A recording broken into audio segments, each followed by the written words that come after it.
شریعت مطہرہ نے ہر مسلمان کو اخلاقی طور پر اس بات کا پابند کیا ہے کہ اس کے زبان سے، اس کے ہاتھ سے یا اس کے کسی عمل سے کسی انسان کو، بالخصوص کسی مسلمان کو، کوئی تکلیف اور اذیت نہ پہنچے۔ آپ کا یہ سوال کہ قربانی کے دنوں کے اندر قربانی کے جانوروں کو لا کر گلیوں کو بند کر دینا یا اتنی جگہ گھیر لینا کہ جس سے گزرنے والوں کو تکلیف اور اذیت ہو، اس کا کیا حکم ہے؟ تو اس کا شرعی حکم یہ ہے کہ یہ سخت ناجائز اور گناہ کا کام ہے۔ راستوں کو بند کر دینا شریعت مطہرہ نے کبھی پسند نہیں کیا، اس کو تنگ کر دینا کہ جو گزرنے والوں کے لیے تکلیف کا باعث ہو، ازدحام کا باعث ہو، اور پھر وہاں مجمع لگا کر راستے کو بند کرنا، جانور کو دیکھنا،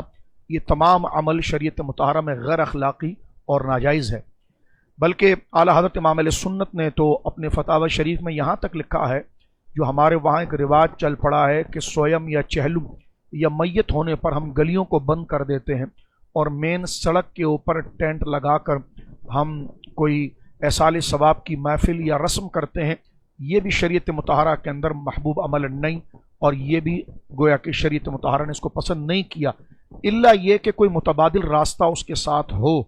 یعنی ایک سڑک ایسی ہو کہ جس سے ٹریفک گزر سکتا ہو اور لوگوں کو تکلیف نہ ہو۔ یہ ایک الگ مسئلہ ہے کہ جب لوگوں کے گھروں کے اندر اس قدر تنگی ہے یا معاملات ہیں۔ پہلی بات یہ کہ ایصال ثواب وغیرہ کی محافل کا اہتمام تو مساجد کے اندر کرنا چاہیے یا کسی گراؤنڈ میں کرنا چاہیے، اور حتی الامکان کوشش کرنی چاہیے کہ راستے کو بند نہ کیا جائے، اور ایسا کہ راستہ ہی دوسرا نہ ہو اور ایک ہی گلی کو بند کر دیا اور دوسری گلی سے گزرنے میں ازدحام بنے، لوگوں کو تکلیف ہو، تو یہ شرعاً جائز نہیں۔ آئیے میں آپ کو حدیث پاک سناتا ہوں جو نبی کریم علیہ الصلوۃ والسلام کا ایک عمل، اور یہ ابو داؤد شریف کے اندر ہے۔ اب آپ دیکھیے کہ جانور کو لا کر گلی میں باندھنا یا اس کے لیے جگہ گھیرنا، اس کی تو کوئی شرعی اعتبار سے کوئی حیثیت نہیں ہے،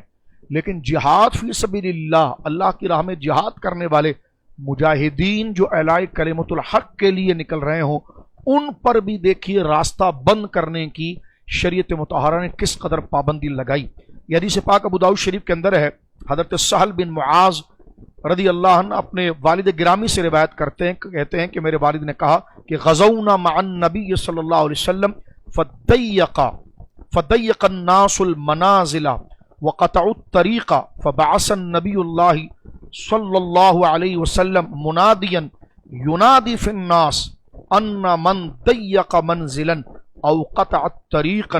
فلا جہاد لہ۔ اللہ اکبر۔ ابو داؤد شریف۔ صحابی کہتے ہیں کہ ہم حضور علیہ الصلوۃ والسلام کے ساتھ ایک غزوے میں، ایک جہاد کے لیے ہم گئے۔ ہم نبی کریم علیہ الصلوۃ والسلام کے ساتھ جب روانہ ہوئے تو لوگوں نے منزلیں یعنی راستوں کو تنگ کر دیا اور راستے بند کر دیے،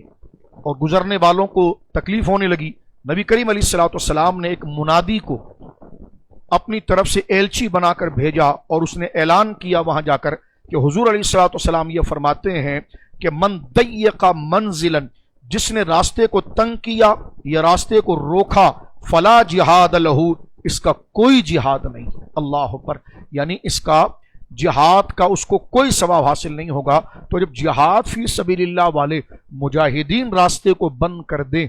تو ان کے لیے نبی پاک صلی اللہ علیہ وسلم کا یہ حکم ہے۔ تو ہم گویا کہ اب جانور ایک جگہ کھڑا ہوتا ہے، وہ گویا کہ گلیوں کے ساتھ فٹ پاتھ پر بھی کھڑا ہو سکتا ہے، لیکن اپنے ٹینٹ کو لا کر آدھی گلی کو کور کرنا، مٹی آگے تک پھیلا دینا،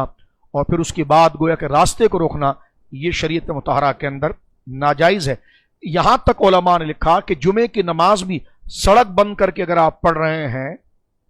تو اس کو بھی منع کیا گیا ہے، الا یہ کہ گورنمنٹ سے وہ اجازت لے لی جائے اور اس کا کوئی دوسرا متبادل راستہ موجود ہو۔ یہ اخلاقی چیز ہمیں یاد رکھنا چاہیے۔ اور پھر وہ جانور کی غلاظت ہے یا اس کی گندگی ہے یا اس کا فضلہ ہے، وہ سڑک پر پڑا ہوا ہے، پانی بہہ رہا ہے، اس کے اوپر وہ گندگی پھیل رہی ہے، گزرنے والے نمازی دیگر لوگ، ان کے کپڑے ناپاک ہو رہے ہیں، ان تمام چیزوں کا احتیاط اس شخص کو کرنا چاہیے جو قربانی کا جانور لے کر آیا ہے۔ اگر وہ گلی کے اندر باندھتا بھی ہے تو وہ صفائی کا بھی خیال کرے اور اس بات کا مکمل اہتمام کرے کہ جانور کو دیکھنے والے لوگ اتنے زیادہ آ کر جمع ہو جائیں اور راستہ گزرنے والوں کا بند ہو جائے، تو اس کی ذمہ داری بھی اس پر ہے کہ وہ راستے کی